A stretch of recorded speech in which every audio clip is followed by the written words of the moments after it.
trouxe a sua Bíblia, diga glória a Deus. Quem trouxe a sua Bíblia, diga aleluia.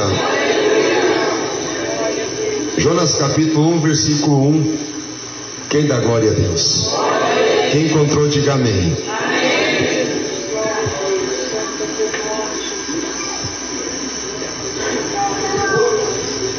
E veio a palavra do Senhor a Jonas, filho de Amitai, dizendo: levanta-te, vai à grande cidade de Nínive e clama contra ela, porque a sua malícia subiu até mim.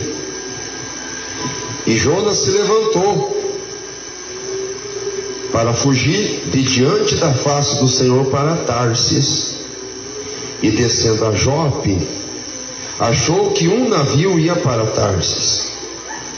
Pagou, pois, a sua passagem e desceu para dentro dele, para ir com eles para Tarsis, de diante da face do Senhor. Amém? Amém? Amém? Queridos irmãos e irmãs, vamos orar a Deus. Levanta a sua Bíblia para o céu. Digam: Senhor Jesus, eu quero sair daqui hoje renovado. Eu quero sair daqui hoje convertido. Eu quero sair daqui hoje mais crente do que eu entrei. Eu quero sair daqui hoje como um vaso útil para o Senhor. Santo Deus maravilhoso, eterno Pai, Deus de misericórdia, venha falar com o teu povo, ó Deus, pela excelência da tua palavra poderosa. Meu Deus, importa que o Senhor cresça e que eu diminua em todos os dias da minha vida, mas que aqui nesta noite, ó Pai, o teu Espírito tenha liberdade de trabalhar em mim, da maneira, ó Pai, que o teu povo entenda a tua palavra, da maneira, Senhor, que eu possa expressar a tua palavra verdadeira em cada coração, em nome do Senhor Jesus. Amém. Amém. Amém, irmãos? Pode assentar os queridos irmãos e as irmãs. Amém?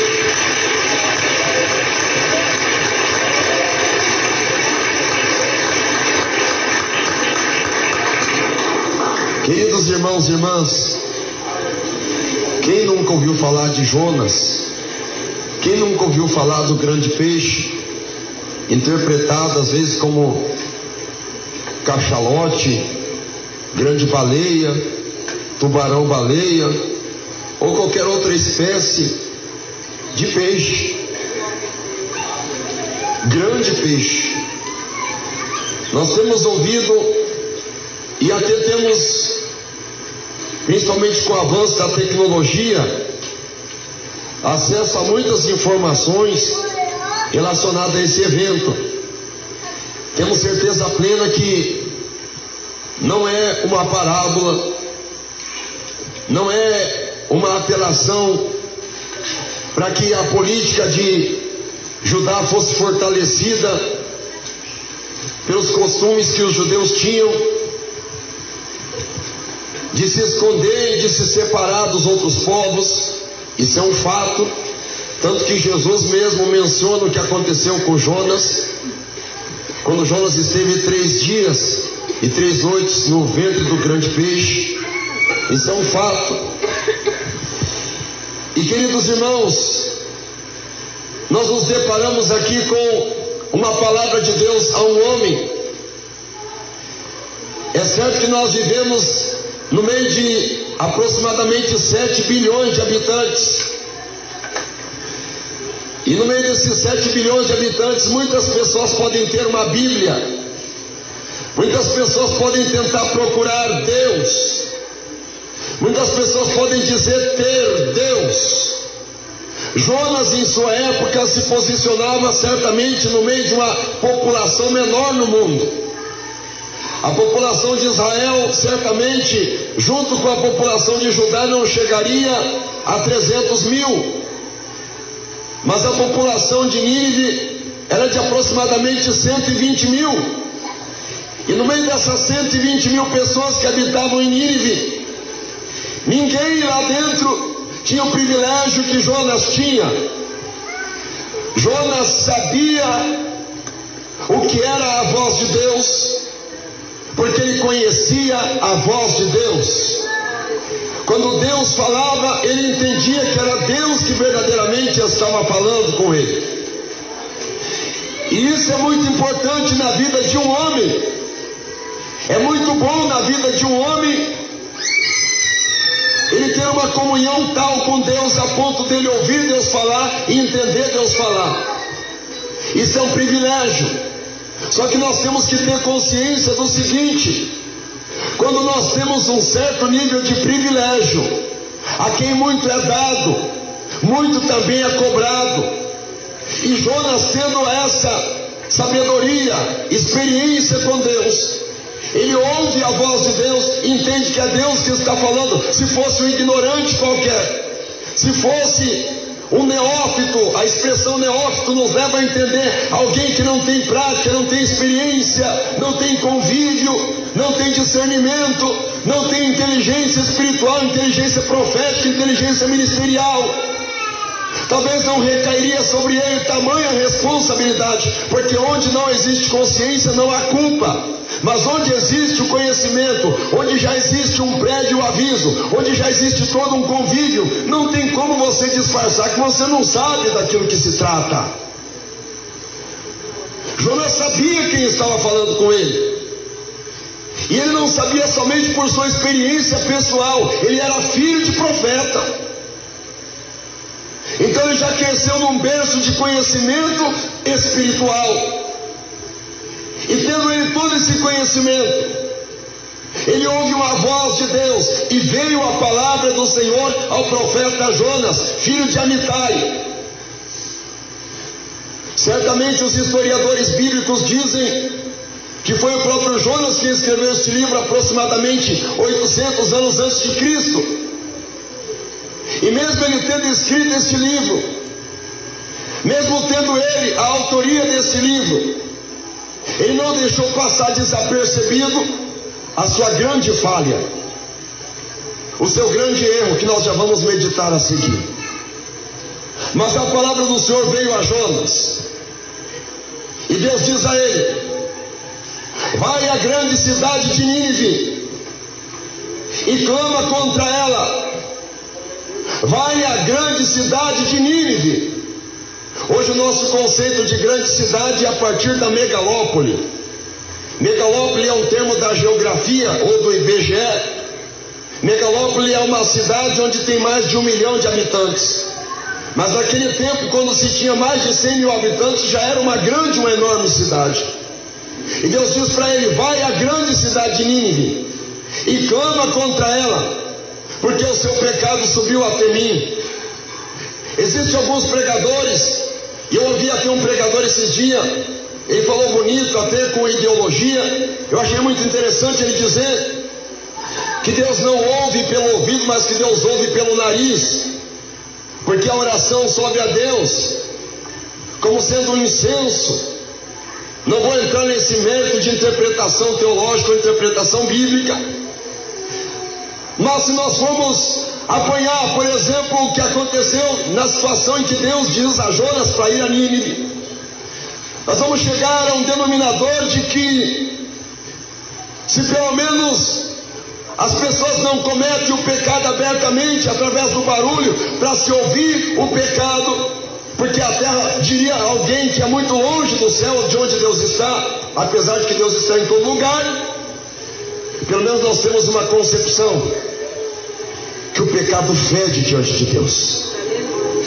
O pecado é fedorento diante do Senhor. Deus, ele é santo. E existem os direitos humanos. Existem os pregadores de meia tigela que querem defender um tipo de evangelho onde se tem que tolerar o pecado para se segurar alguém dentro da igreja. Existe o tal do evangelho do conformismo, onde não se pode falar uma verdade absoluta, somente uma verdade relativa, para não se ofender algum pecador, algum pecaminoso ou alguém que está em sua iniquidade, porque estão preocupados com pessoas, estão preocupados com ouvintes, estão preocupados com quem escuta, estão preocupados com direitos humanos. Deixa eu te falar uma coisa, aos advogados dos direitos humanos, eu tenho uma palavra da parte de Deus, da parte do Senhor Jeová. Muitos têm se preocupado com os direitos humanos, com o que as pessoas vão achar do que é verdade bíblica, e muito pouco estão se preocupando com o que é que Deus acha do pecado que fede diante da narina dele. Muito pouco está preocupado com o que Deus acha da iniquidade.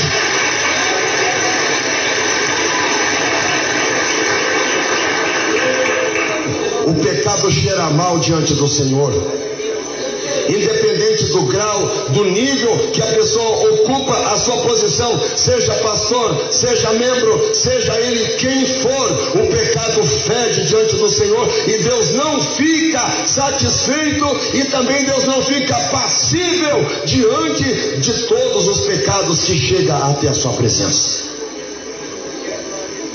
Pastor, mas a nação de Nínive é uma nação pagã. Não importa, imagine vocês, se Deus se sentiu irritado, revoltado, pastor, Deus irritado, revoltado, e quem foi que te falou que o Evangelho apresenta somente a faceta, que Deus, o Evangelho só mostra apenas a parte bonita chamada o amor do Evangelho? Irmãos, o nosso Deus, o Deus que nós pregamos, o Deus judaico-cristão, desde o Antigo Testamento até o Novo Testamento, ele não se apresenta um Deus unilateral, um Deus parecido com um tipo de Papai Noel, ou um Deus de brincadeira, que só tem amor. Deus é amor, é verdade, mas o Deus que nós conhecemos e servimos é um Deus que é justiça também, é um Deus que não concorda com o pecado, não concorda com a iniquidade, não concorda com as transgressões de seus mandamentos.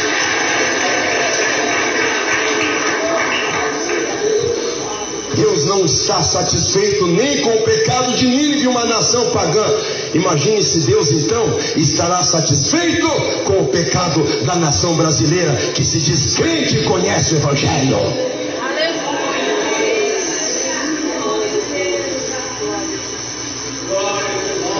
Clama contra ela, Jonas. Clama contra o pecado de Nínive. Sabe o que é que o Jonas faz? Sabe qual é o grande pecado de Jonas? Sabe qual é a grande transgressão de Jonas? Desobedecer à vontade de Deus. Não é isso? É. Alguém desobedecer à vontade de Deus, como pode isso, pastor? Pois é exatamente o que a maioria de nós fazemos quase que nas 24 horas do dia. Meu Deus, pastor, que feio Jonas fazer isso. Que feio é nós não colocar a nossa situação diante do Senhor e reconhecer que nós também fazemos isso reiteradamente, repetidamente.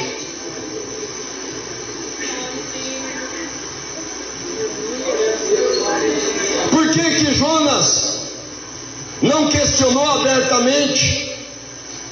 E eu vou dizer para vocês que Deus, antes de Deus considerar uma atitude, um ato ou alguma coisa que já está consumada, Deus conhece as intenções, porque Ele sonda até os rins.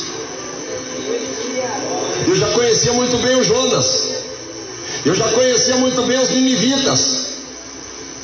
Deus, na sua presciência, Deus de antemão, tendo conhecimento de tudo. Não estou aqui pregando predestinação, não, por favor, não interpretem mal.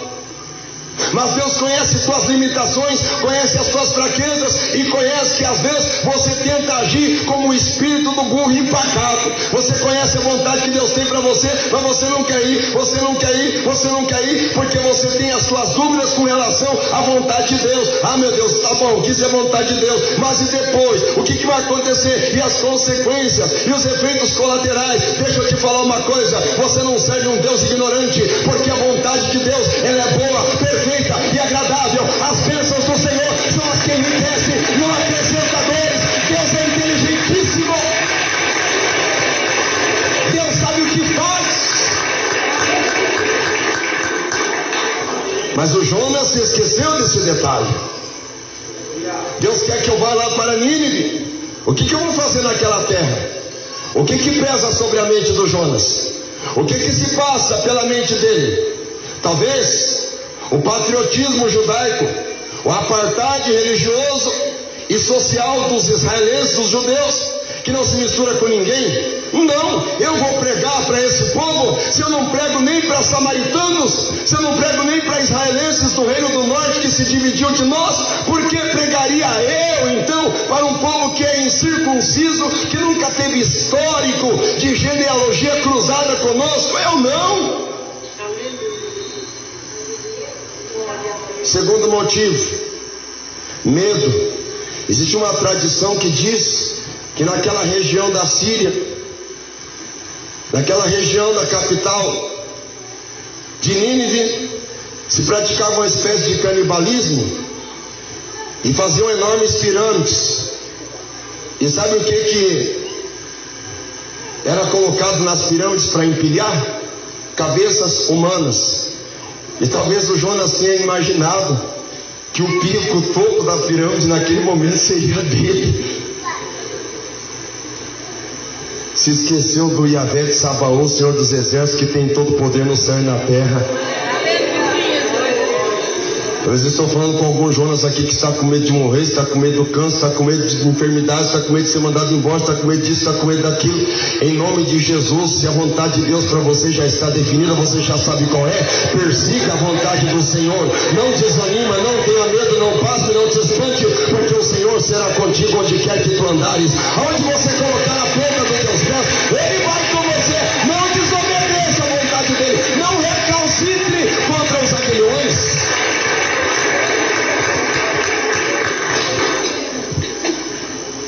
O outro motivo, qual seria? Qual seria? Ele poderia alegar um terceiro motivo aqui, que eu posso alegar, e nós podemos alegar por que nós desobedecemos à vontade de Deus. Talvez não seja por patriotismo, por orgulho nacional, ou por conservadorismo político. Talvez nós desobedecemos a Deus, não é por medo, é pela máxima que nós vamos entender do Salmo 51:5. Eis que em iniquidade fui formado, e em pecado me concebeu minha mãe. Resuma, por que você fez isso desobedecendo à vontade do Senhor? É porque é assim, né? Eu já nasci pecaminoso, eu já nasci pecador. Não, isso aí não cola. E uma vida de desobediência de Deus e ainda tentar usar a Bíblia para justificar os atos pecaminosos. Não, isso não funciona.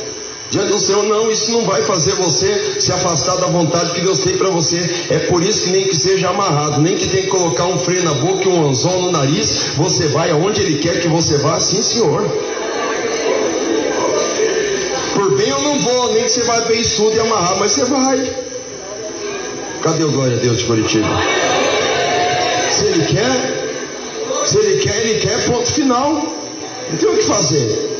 Mas o Jonas, ele recalcitra, e olha como ele começa a sua gloriosa trajetória ministerial, subindo em ascensão, não, em queda, que provavelmente ele estava em Jerusalém.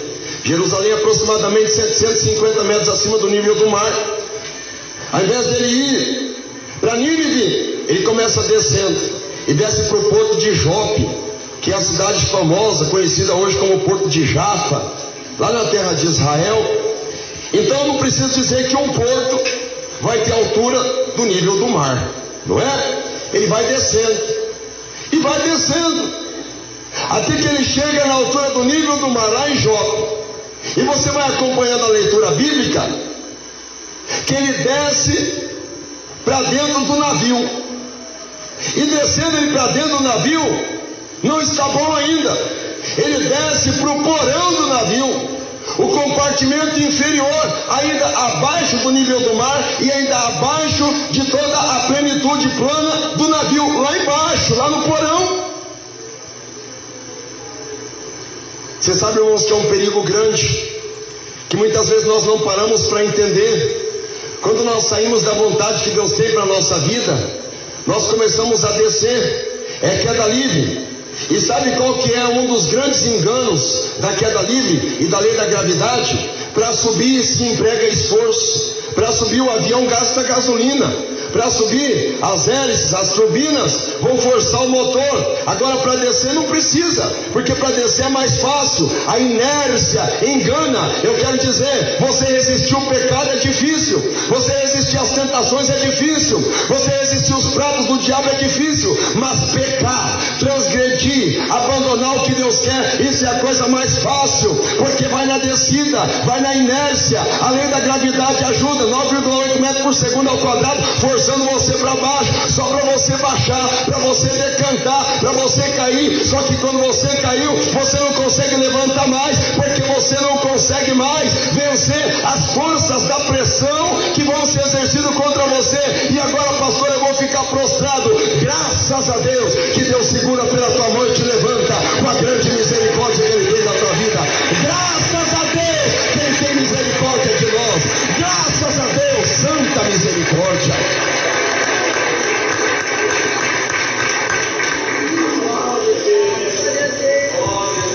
Eu não vou dizer aqui que Deus ia mandar ele de jegue lá para Nínive, mas os pregadores da palavra de Deus aqui que tem amor às almas, sabem muito bem que às vezes você nem sabe o endereço da igreja, Deus te leva lá. Irmã Maria Lorena, ou tantos outros pregadores aqui que vão fazer a obra de Deus, sabem muito bem que Deus não te deixa se perder. Quando é para você fazer a obra, o Espírito Santo te conduz, você nem sabe como, quando menos se espera, você já pregou, já fez a obra de Deus, já fez o que tinha que ser feito, porque Deus preparou condição. Agora o Jonas aqui, ele nem contou com a providência de Deus, ele pagou a sua própria passagem. Ele já agiu por sua própria conta e risco. É assim. Você sabe, quando nós estamos prestes a desobedecer a Deus, é igual um filho rebelde. Ele não quer obedecer ao pai, ele fala assim: não, eu tenho que dar minhas cabeçadas, eu tenho que aprender, o meu pai fica muito em cima de mim, eu tenho que ter minha certa independência, eu tenho que fazer do meu jeito. Filho, você vai quebrar a cara, mas deixa que eu quebre, eu colo, eu conserto, eu passo superboto, passo durepox, fica tudo igual de novo. Parece que quer aprender, parece que quer ter um gostinho de fazer errado, sofrer, para depois as coisas se reconstruir. Irmãos, naquele tempo, Deus teve misericórdia sobre Jonas. Em menos de um mês, as mudanças que aconteceram ali foram extraordinárias, mas ainda foram leves perto das mudanças que pode acontecer hoje com a globalização. Quando acontece uma coisa errada hoje, imediatamente, não dá nem um minuto, as redes sociais já reverberaram tudo que aconteceu na tua vida. Você saiu da vontade de Deus hoje, lá na China, não dá um minuto pelo Zap, pelo Facebook, pelo YouTube, alguém já está sabendo o que você fez. Custa muito mais barato você está no centro da vontade do Senhor, obedecendo a Deus, guardando a palavra de Deus, sendo prosperado e protegido pelas mãos salvadoras de Jesus.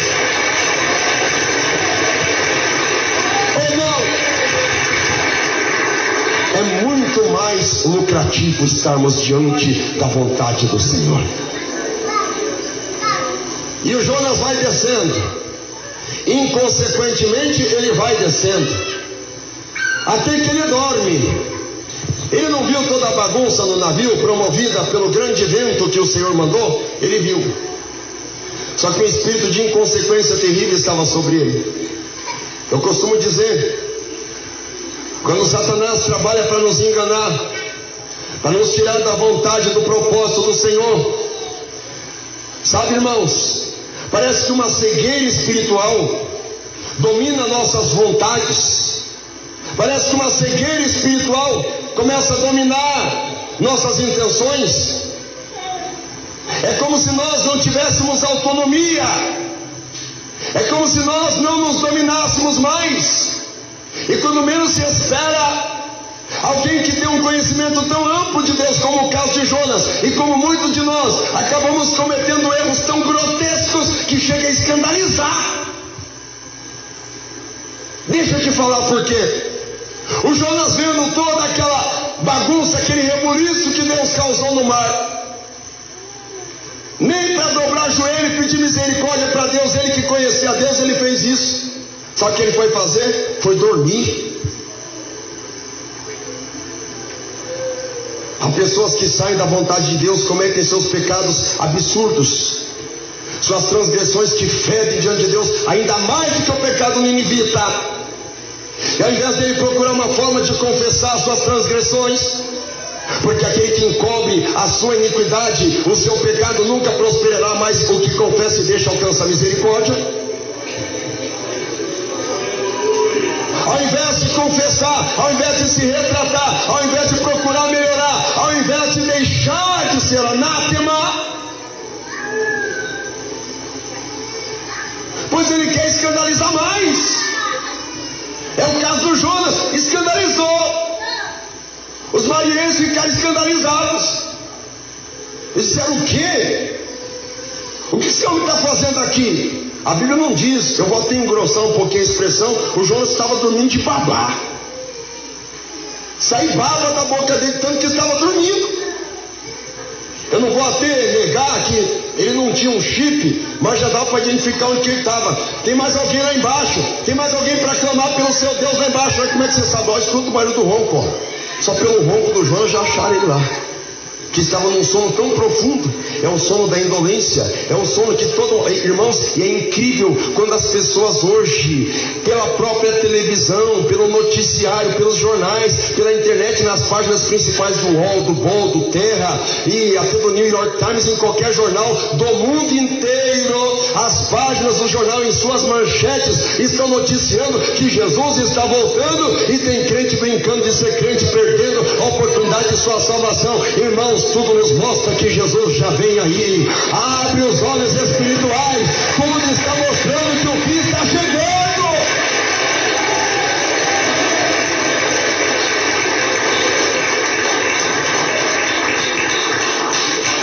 Mas o Jonas está dormindo sozinho ali, e está dormindo muito bem, está dormindo tranquilamente, comodamente. E sabe, irmãos, eu vou dizer uma coisa para vocês. Eu tenho medo de falar isso. Deus sabe que eu tenho medo de falar isso, mas é uma verdade. Eu vou dizer por que eu tenho medo. Porque eu sempre peço que Deus tenha misericórdia de mim. Peço que Deus tenha misericórdia e me ensine a trabalhar, a fazer a obra dele. Conheço minhas limitações, que não são poucas, são muitas. Mas, irmãos, quando nós começamos a praticar as coisas erradas que desagradam a Deus voluntariamente, nós estamos forçando a reserva da longanimidade que Deus coloca sobre cada um de nós. Pastor, mas existe uma reserva de misericórdia de Deus sobre nós? Sim, porque existe um nível de transgressão. Existe uma medida de transgressão. Onde diz isso, pastor? Se você for no livro das Gênesis, ou no livro de Gênesis, você vai encontrar Deus fazendo uma promessa para Abraão acerca de sua peregrinação e de sua família por 400 anos. E você vai encontrar ali naquele inteirinho Deus dizendo: até consumar a medida de transgressões dos amorreus. Sabe o que isso quer dizer? Que existe um ponto em que nós podemos ir na nossa brincadeira, na nossa descoberta, na nossa desobediência, na nossa rebeldia, naquilo que nós sabemos que não pode, mas que nós estamos fazendo. E chegou naquele ponto, é como se existisse uma corda amarrada na nossa cintura, e nós vamos caminhando, e nós vamos andando, e vai brincando, e vai olhando para cá, e vai passear pela rua, e vai caminhando, e vai para cá, e dá uma brincadinha aqui, e vai ali, e vai aqui, de repente, você dá uma olhadinha para cá, o que aconteceu? Você chegou no seu limite. É só até aqui, e esticou a corda da longanimidade.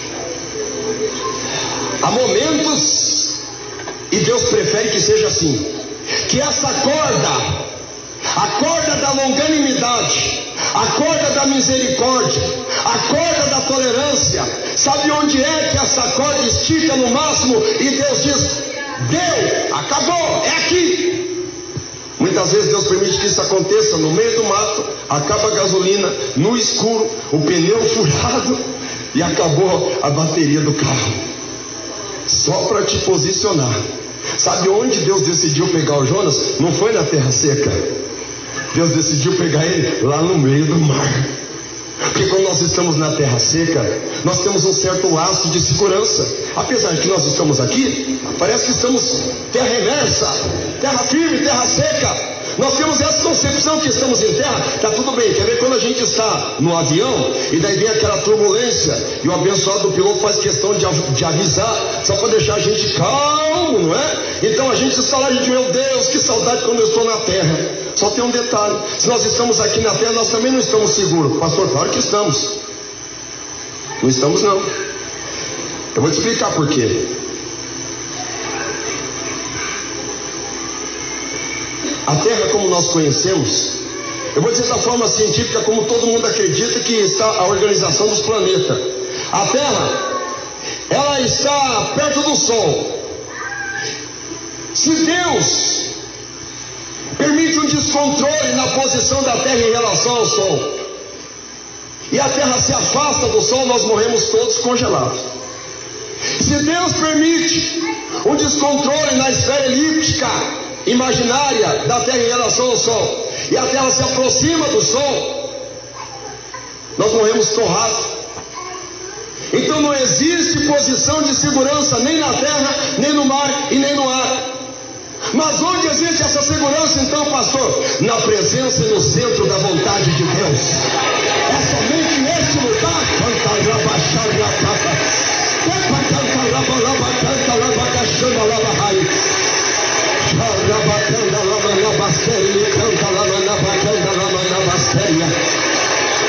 Aleluia. É só no centro da vontade de Deus. Eu posso pregar bonito aqui, você pode ouvir essa pregação, ouvir essa palavra, guardar ela no teu coração, mas se você não colocar em prática, de andar segundo a vontade de Deus, infelizmente não existirá lugar seguro para você, não existirá lugar tranquilo, lugar estável, lugar vital, não existirá, porque o lugar seguro é na presença do Senhor. Eu vou te explicar por quê. Quando lançaram Jonas no mar e o grande peixe acolheu Jonas, como é que existirá a troca gasosa de gás carbônico que sai, oxigênio que entra dentro de um ventre de um grande peixe? Não existe respiração, e não existia respiração, eu diria artificial, por oxigênio naquele tempo de Jonas. Então como é que Jonas conseguiu sobreviver, pastor? Porque ele estava voltando para o centro da vontade de Deus. Deus está te convidando aqui nessa noite para você voltar para o centro da vontade dele, para que a tua casa prospere, para que o teu salário prospere, para que o teu carro seja mais abençoado, para que você seja um profissional de sucesso, para que você faça projetos e Deus assine embaixo e tudo dê certo na tua vida. Você tem que estar no centro da vontade do Senhor.